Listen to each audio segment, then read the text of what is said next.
Hello and welcome to Tap That MTG, the show where we tell you everything we know about Magic the Gathering. That's probably wrong, but fun to talk about. I'm Shauna, I'm Leslie.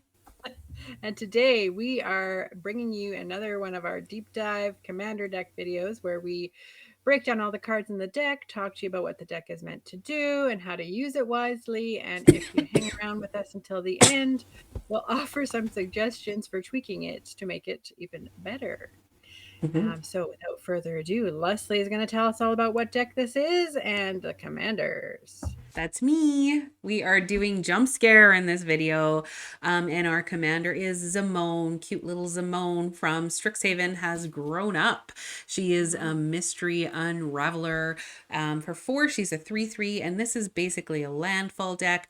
Whenever a land you control enters Manifest Dread, which Yeah. I'll talk about in a second. If this is the first time this ability has resolved this turn, otherwise, you may turn a permanent you control face up. So you have one or two things you can do. You can either Manifest Dread or turn a face down thing face up. So, what is Manifest Dread? So, basically, it's the same thing as Manifest. Um, Manifest, basically, you just take the top card of your library and put it onto the battlefield. But Manifest Dread is a little bit better because you get to look at the top 2 cards and you get to make a choice because you can only turn it face up, both Manifest and Manifest Dread, manifested cards basically, if they are creatures. So with Manifest, you can only randomly get a card, but Manifest Dread, you get to look first. So that's great. So it's just a nice little commander that gets things out onto the battlefield, hopefully for free, and then turns things up for free, which may make this go a lot faster. We have a secondary commander, Kiani. Corrupted Memory for 4. She's a 2/2, and as long as your power is even, you may cast non creature spells as though they had flash. And as long as the power is odd, you may cast creature spells as though they had flash. So either way, you're getting something as if it had flash, odd or even. And then whenever you draw a card, you put a 1/1 counter on her. So there's going to be lots of card draw. This is going to get a lot bigger. So if you do decide to use it as your commander, that might be a really fun thing to do as well. We're going to talk about this deck as if Zimone is your commander. Basically, this deck is all about manifesting dread mechanic. You're going to basically get stuff for free, and it revolves around creating this big board presence quickly, and then overwhelming opponents with a flood of creatures. There's a lot of landfall stuff that helps you out with that as well.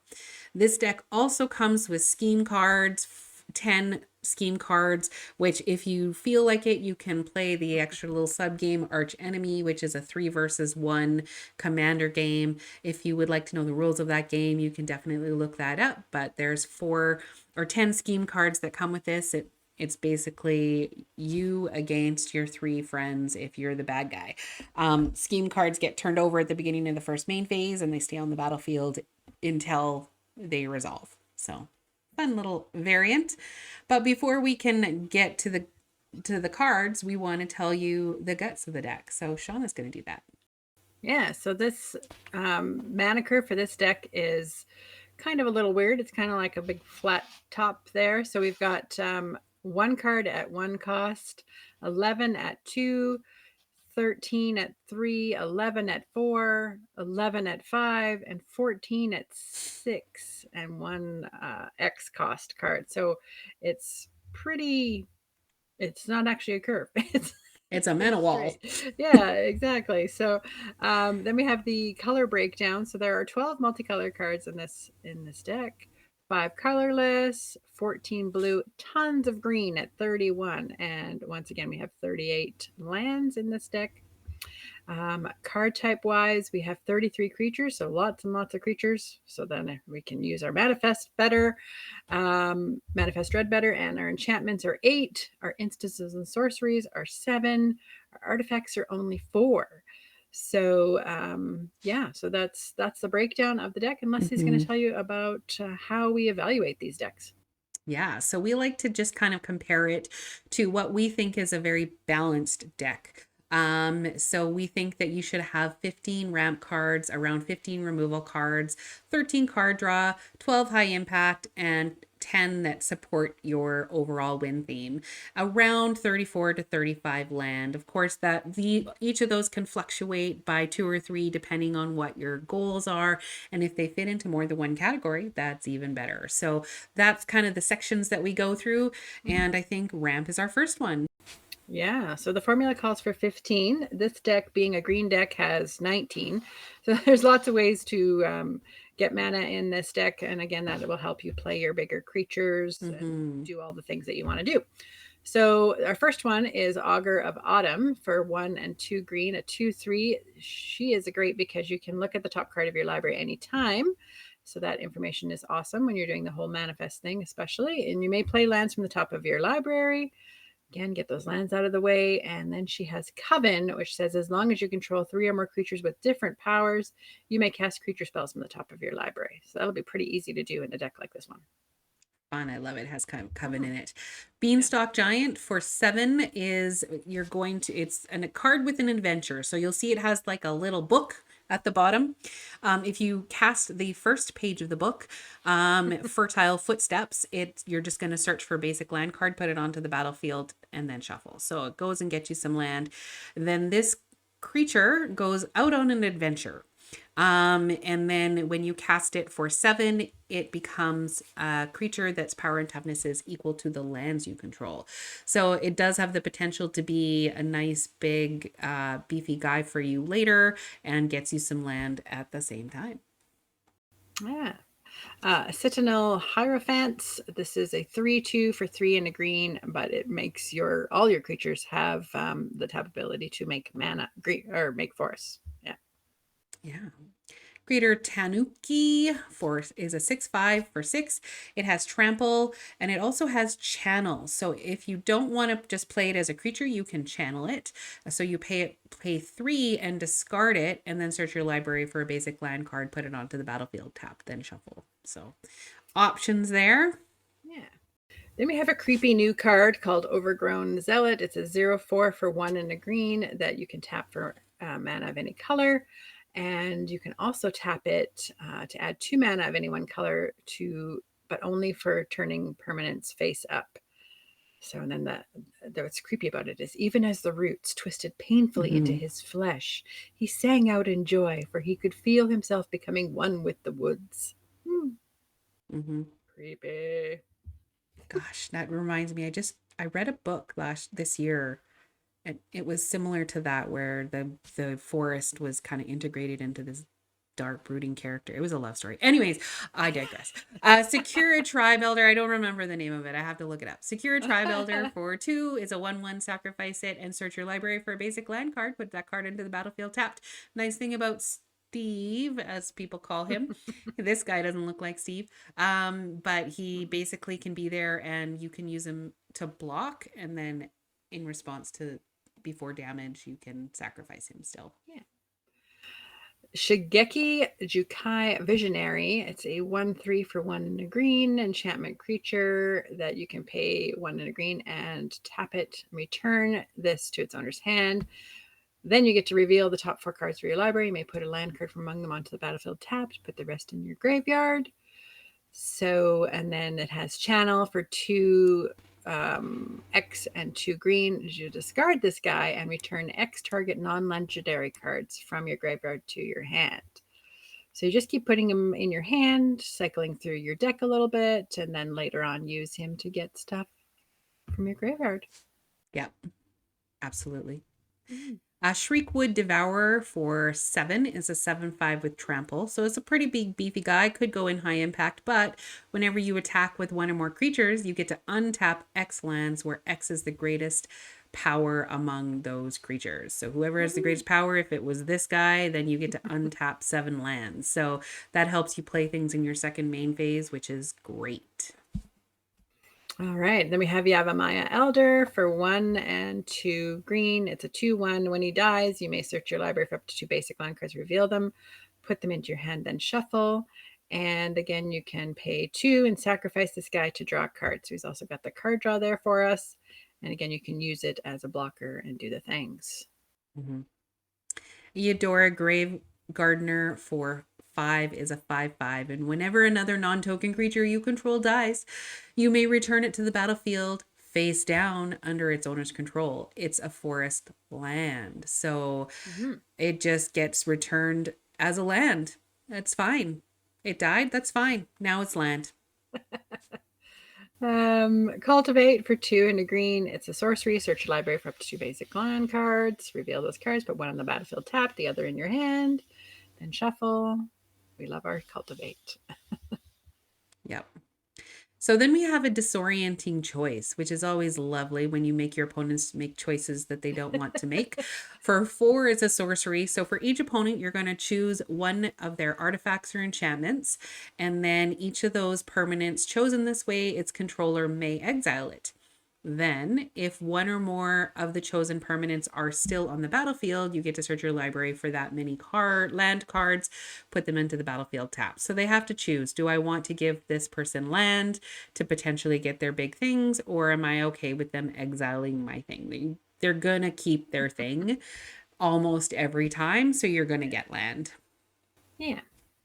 Then we have our other good green ramping card, Explosive Vegetation, 3 and a green, a sorcery. Search your library for up to 2 basic land cards, put them on the battlefield tap, then shuffle. Mm-hmm. Rampant Growth does the same, but this one's 1. Just 1. Then we have our Soul Ring and Arcane Signet, which come in all these decks, which is lovely. The Soul Ring, of course, taps for 2 colorless mana for paying only 1. And the Arcane Signet is you pay 2 and you tap it for any color in your commander's color identity. Mm-hmm. And our last mana rock is just Simic Signet. It only needs 1 mana rock because there's only 2 colors. You basically add both when you tap 1 to add both. So you're basically you're still tapping 2 things, but you get both colors. And this card works really well in this deck, A Trail of Mystery. It's a little enchantment that's for 1 and a green that says whenever a face down creature you control enters, so whenever you're doing the little manifest dread, you may search your library for a basic land card, put it into your hand, then shuffle. And whenever a permanent you control is turned face up, if it's a creature, it gets +2/+2 until end of turn. So it helps your little guys become big guys. Yep. And then Wilderness Reclamation at the beginning of your end step, untap all lands you control. It's just an enchantment that allows you to keep your land open for future other players' turns, so you can cast instants and sorceries on their turn, which is lovely. You happen to have blue cards. Look at that. We've got our next category, which is card draw tutors. The formula calls for 13. The deck has about 8, but as you saw, there were some other card draws in the ramp as well. So that would help. But our first one is Body of Knowledge. It is for 3 and 2 blue. Its power and toughness are each equal to the number of cards in your hand. And you have no maximum hand size, so that helps. And whenever Body of Knowledge is dealt damage, you get to draw that many cards. That could be useful. Nice. Glitch Interpreter for 3 is a 2/3, and when it enters, if you control no face down permanents, return it to its owner's hand and manifest dread. So, going to help your manifesting dread mechanic. Whenever one or more colorless creatures you control deals combat damage to a player, draw a card. Your manifest dread creatures do not have a color until they're turned face up. So, any face down creatures or cards are colorless. Cool. Rashmi, Eternity's Crafter. It's a 2/3 elf druid for 2, a green and a blue. And whenever you cast your first spell each turn, you reveal the top card of your library. You may cast it without paying its mana cost if it's a spell with lesser mana value.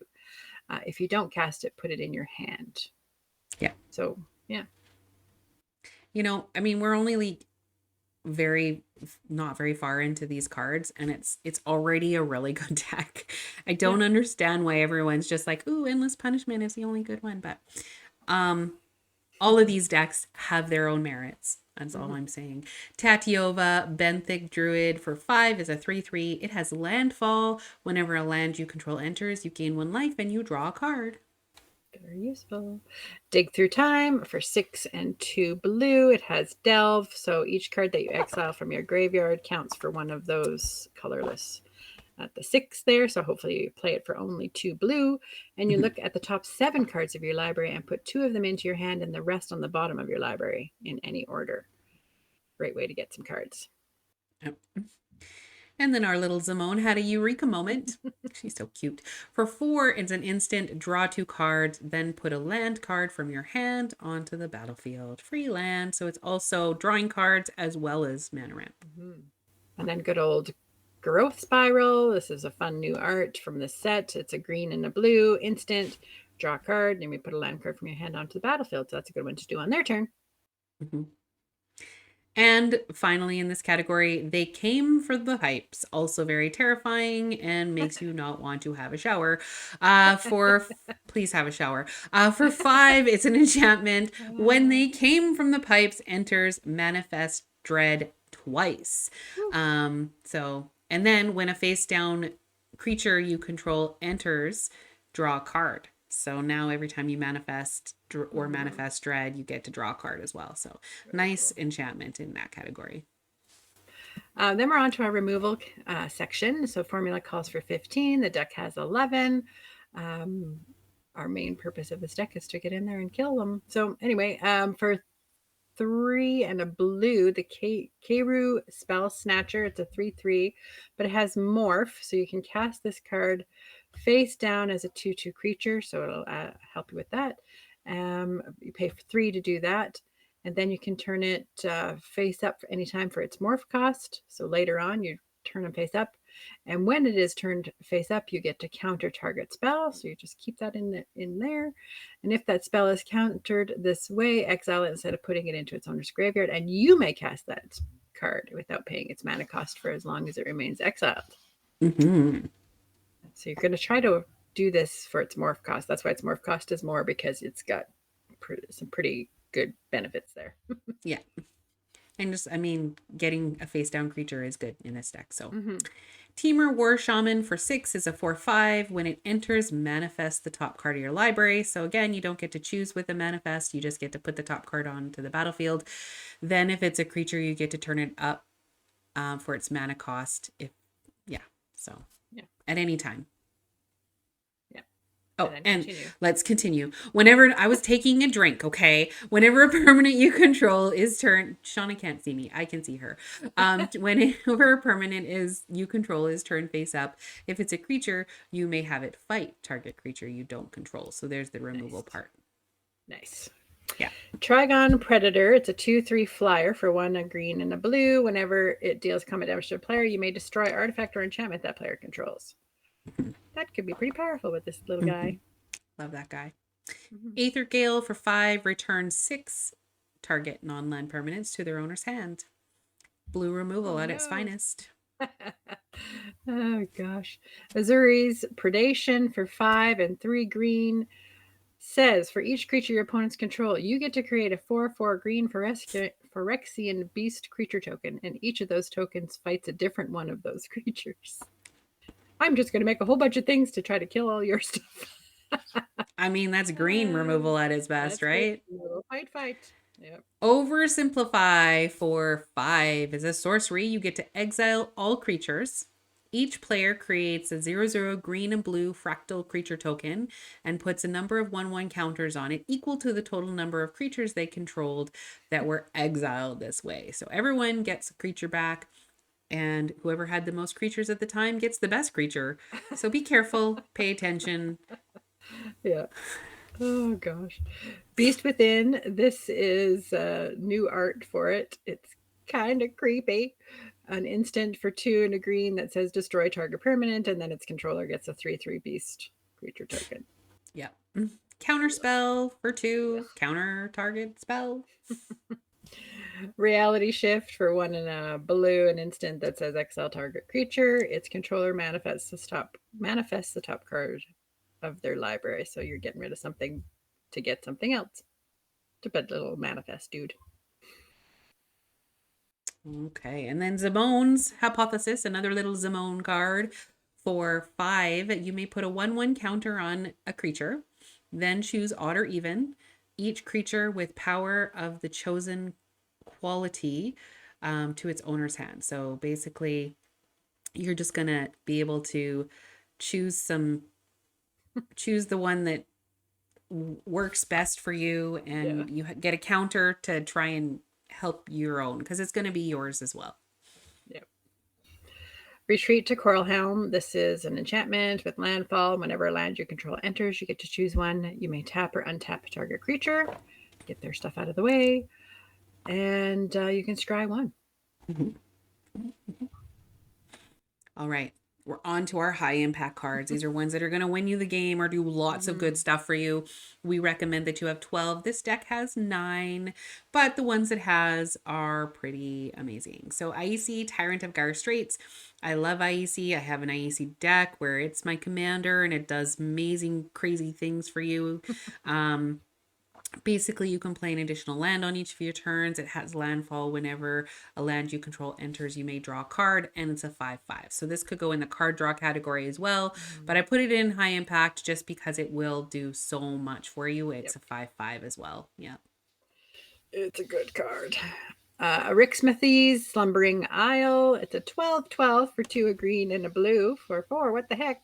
It enters tapped with 5 slumber counters on it. So it's just a sleepy little island. And as long as it has a slumber counter on it, it's just a land.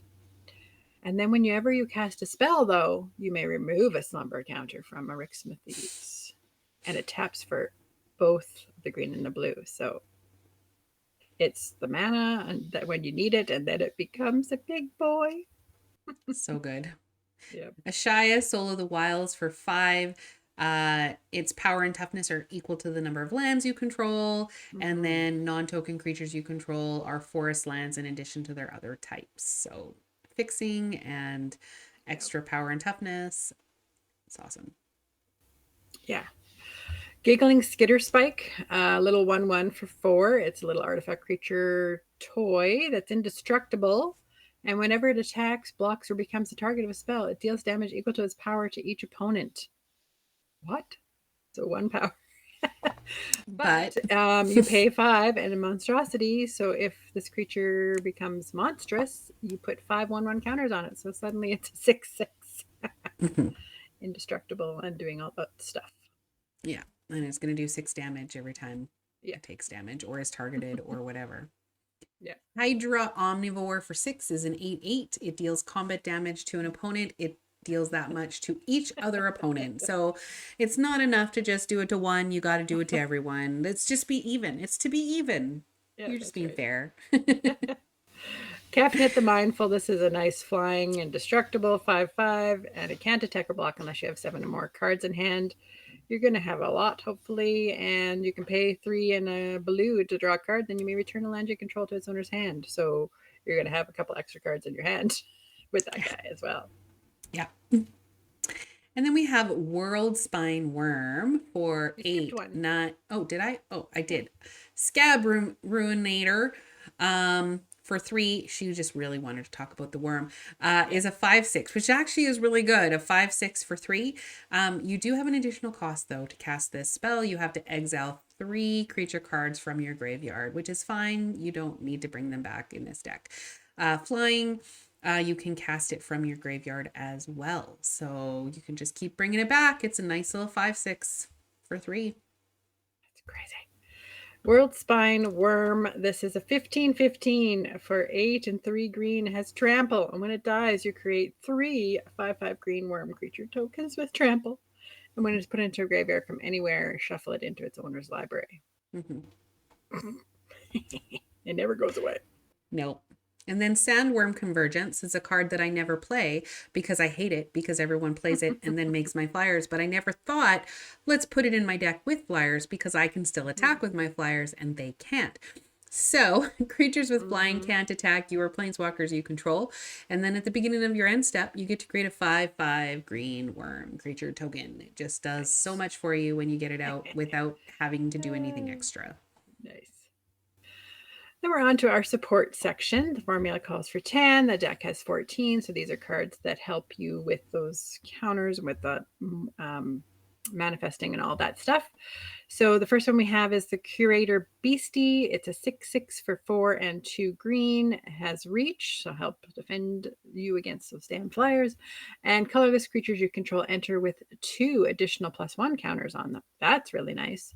And whenever it enters or attacks, you manifest dread. So it also makes you those things. Mm-hmm. So that's really going to help. And so to reiterate the manifest dread, you get to look at the 2 cards, pick the one to manifest, and put the other one into your graveyard. Yeah. It's like it was made for this deck. Yeah. Death Mist Raptor for 3 is a 3/3 with Death Touch. Whenever a permanent you control is turned face up, you may return it from your graveyard to the battlefield, face up or face down.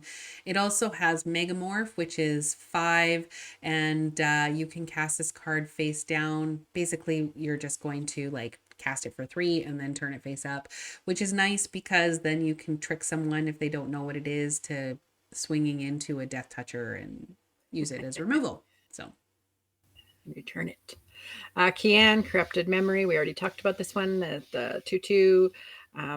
This one is the one that you get to put a counter on it whenever you draw a card, and then you get to, depending on whether the power is even on Kian, you get to cast it on creature spell as long as it had flash, which means on their other players' turns, or if the power is odd, you get to cast creature spells as though they had flash. So you get to do things on their turn, and all your lands are untapped, so why not?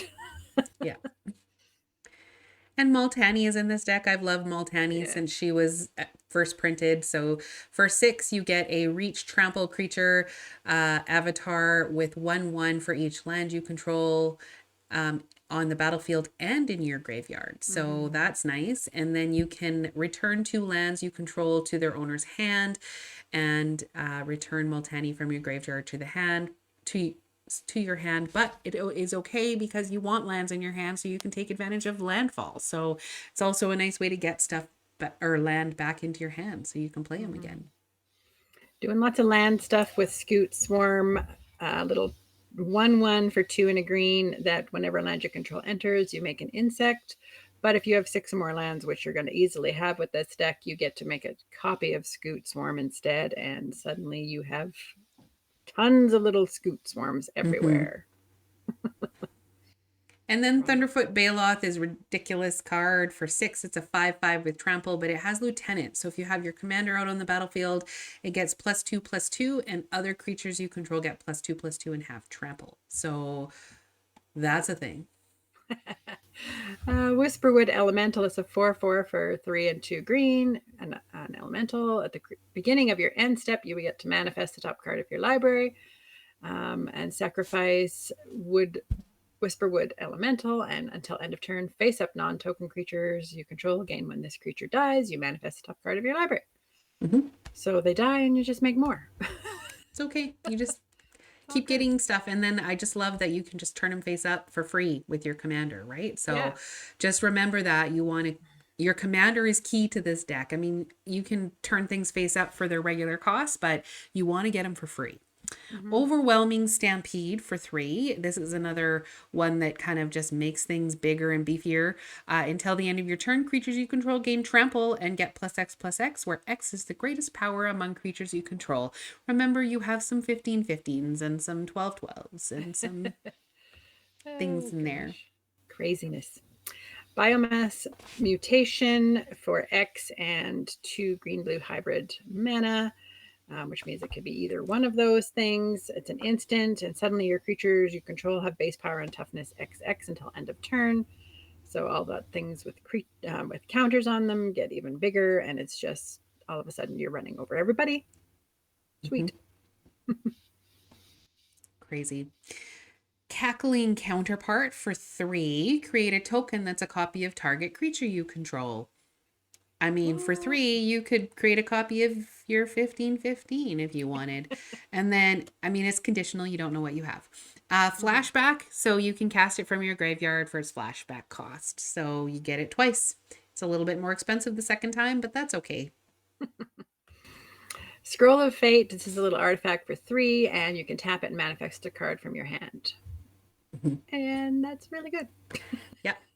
And then Growing Dread. Oh, that looks really creepy, Yeah. is a flash card, which is great. It only costs 2. And when Growing Dread enters, manifest dread.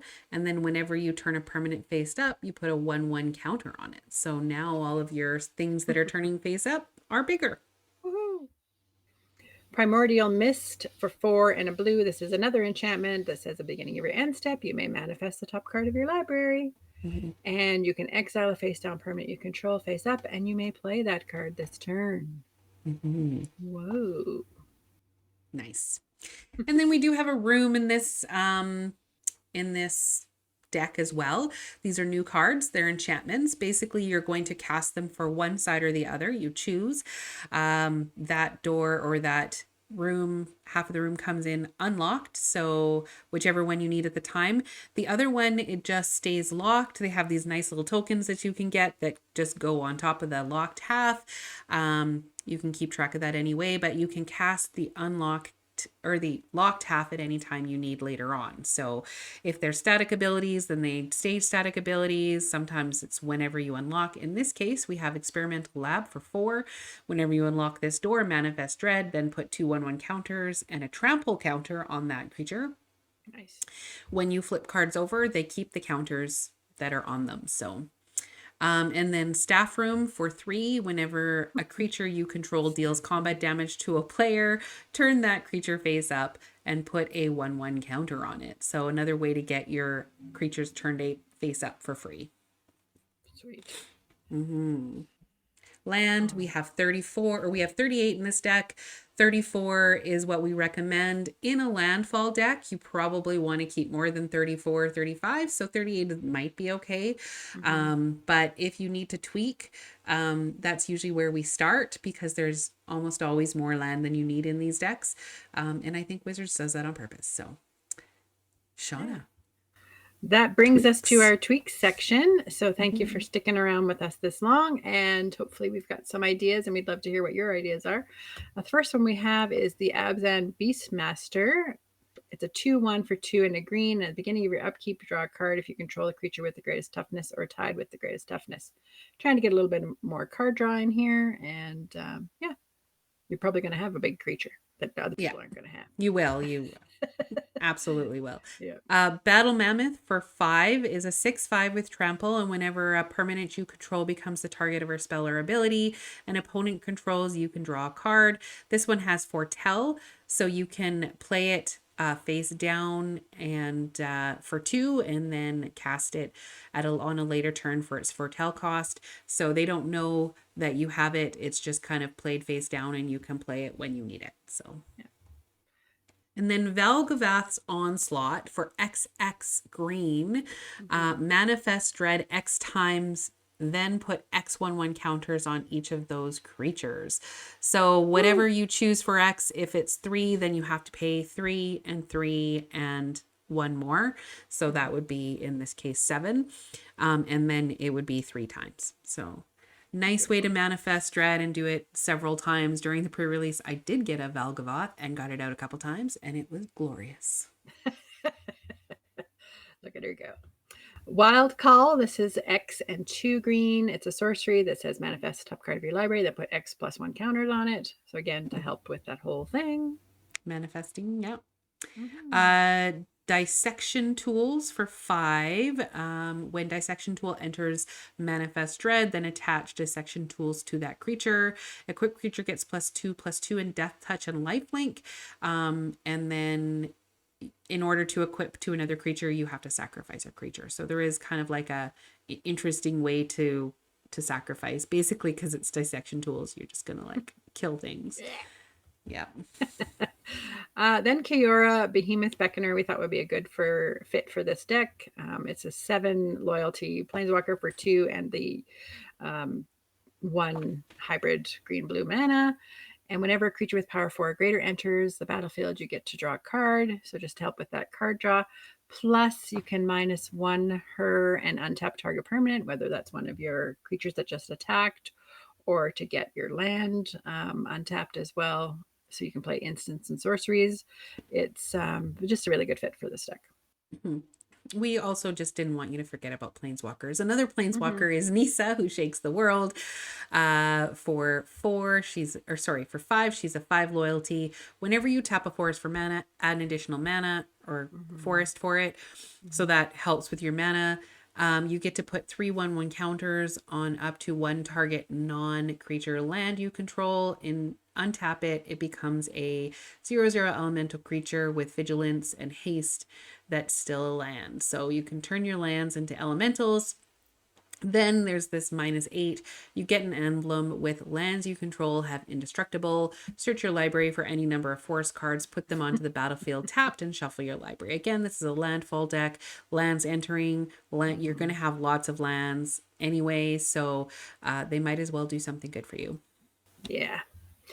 And of course, Avenger of Zendikar would be really good to put in this deck for 5 and 2 green. It's a 5/5, and when it enters the battlefield, you make zero, create a 0/1 green plant creature token for each land you control.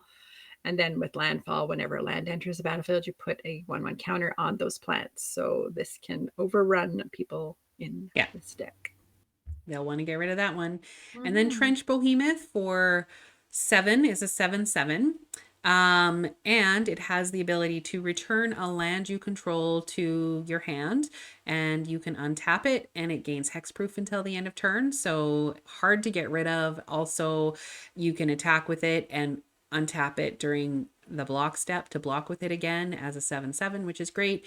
Also, whenever a land enters the battlefield under your control, target creature an opponent controls attacks during its controller's next combat phase if able. So you just, that thing that they don't want to attack with, that like their commander, Mm-hmm. you can make them attack with it, and then they have to choose who to go at.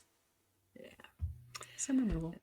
Then we were thinking a great card to turn face up suddenly would be the Archetype of Endurance, a 6/5 for 6 and 2 green. So again, if you can turn it up for free, that'd be really awesome because suddenly your creatures you control will have hexproof, and creatures your opponents control lose hexproof and can't have or gain hexproof. Yeah.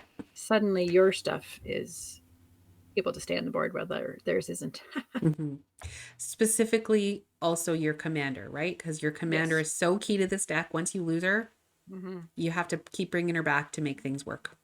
Yeah. Bond of Mortality for 2.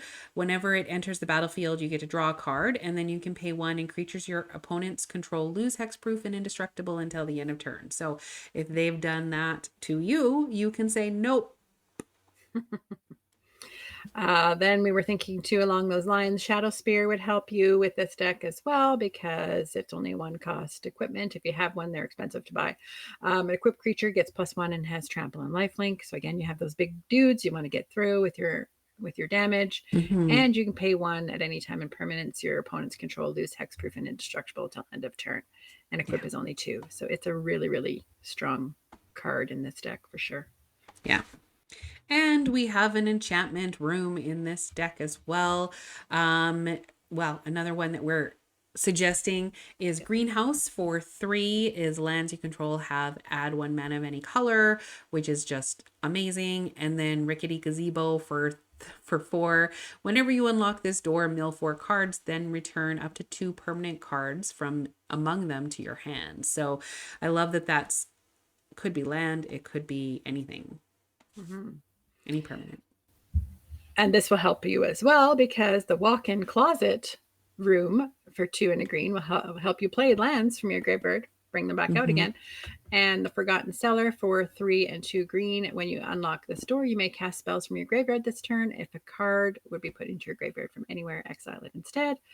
But it's a great way to all of a sudden be able to get a whole bunch of stuff from your Mm-hmm. graveyard. Let's Yeah. start the game over again. And then since we have Ren, we might as well have Ren and 7 for Yeah. 5. It's a 5/5 and legendary planeswalker Ren. Reveal the top 4 cards of your library, put all lands revealed that way into your hand and the rest into your graveyard. I believe this was in the other deck. And then put any number of lands land cards from your hand onto the battlefield. You can use it to create some tree folk, and its -8 is return all permanent cards from your graveyard to your hand. And then you get an emblem that you have no maximum hand size. So this one works really good in a landfall deck for sure. And then if you have from the last set, I believe it was, the little cowboy set, what is that one called? Thunder Junction. Thunder Junction. If you have Bristly Bill from that set, this is a great place to fit him in there. He's a little 2/2 for 2 with landfall, and whenever a land enters the battlefield under your control, you put a +1 counter on a target creature. But more importantly, for 3 and 2 green, you can double the number of +1 counters on each creature you control. Oh, that could be pretty awesome in this deck. Run him over. Yep. So thank you so much for watching. Feel free to connect with us on Facebook, Twitter, Instagram. We definitely would love to hear how you would tweak this deck. That's it for this time. We will see you next time. But in the meantime, tap those magic cards and have fun doing it. Thanks, everyone. bye, guys.